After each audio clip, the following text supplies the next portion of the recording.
انس ابن مالک رضی اللہ عنہ روایت کرتے ہیں نبی کریم صلی اللہ علیہ وسلم نے فرمایا تم سحری کیا کرو کیونکہ سحری میں برکت ہوتی ہے۔ برکت کا کیا مطلب ہوتا ہے؟ کسی چیز میں اضافہ ہونا اور پھر اس میں اس خیر کا دائمی ہونا۔ تو سحری میں کئی لحاظ سے برکتیں ہوتی ہیں۔ سب سے پہلی بات تو یہ کہ یہ سنت کی پیروی ہے، اہل کتاب کی مخالفت ہے، اہل کتاب کے روزوں میں سحری نہیں ہوتی۔ پھر اسی طرح سحری کے ذریعے عبادت پر قوت حاصل ہوتی ہے، انسان کی سستی چلی جاتی ہے، چستی میں اضافہ ہوتا ہے۔ سحری کھا کر ان برے اخلاق کو دور کیا جاتا ہے جن کو بھوک بھڑکا دیتی ہے، چڑچڑاپن، غصہ۔ تو اس لیے سحری کھا کے جو روزہ رکھتا ہے تو اس کا پھر روزہ رکھ کے موڈ آف نہیں ہوتا۔ پھر اسی طرح سحری صدقے کا سبب بنتی ہے، اس کے ذریعے ان لوگوں پہ صدقہ کیا جاتا ہے جو اس وقت سوال کرتے ہیں۔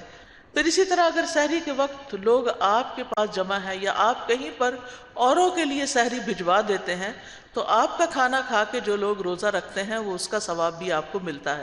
پھر اسی طرح سحری کے وقت اٹھتے ہیں تو اس وقت کچھ ذکر کی توفیق بھی ہو جاتی ہے، دعا بھی کر لیتا ہے انسان، تو وہ دعاؤں کی قبولیت کا وقت ہوتا ہے۔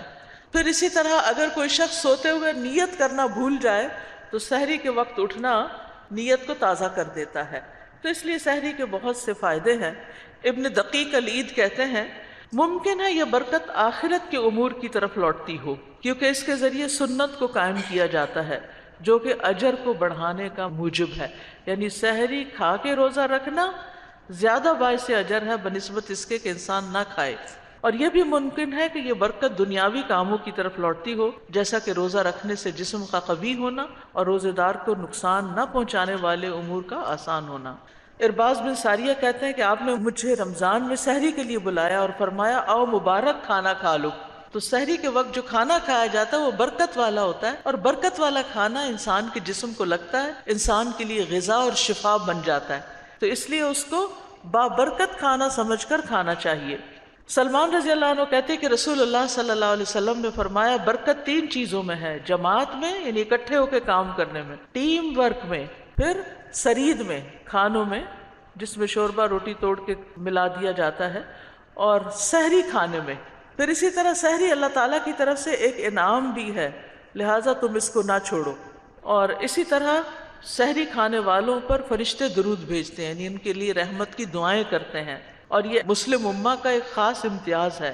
رسول اللہ صلی اللہ علیہ وسلم نے فرمایا ہمارے روزوں اور اہل کتاب کے روزوں کے درمیان فرق سحری کھانے کا ہے، اس لیے سحری کھانے کا اہتمام کرنا چاہیے، اگرچہ پانی کا ایک گھونٹ ہی کیوں نہ پی لیا جائے، یعنی کچھ نہ کچھ اس وقت اٹھ کے ضرور لیا جائے۔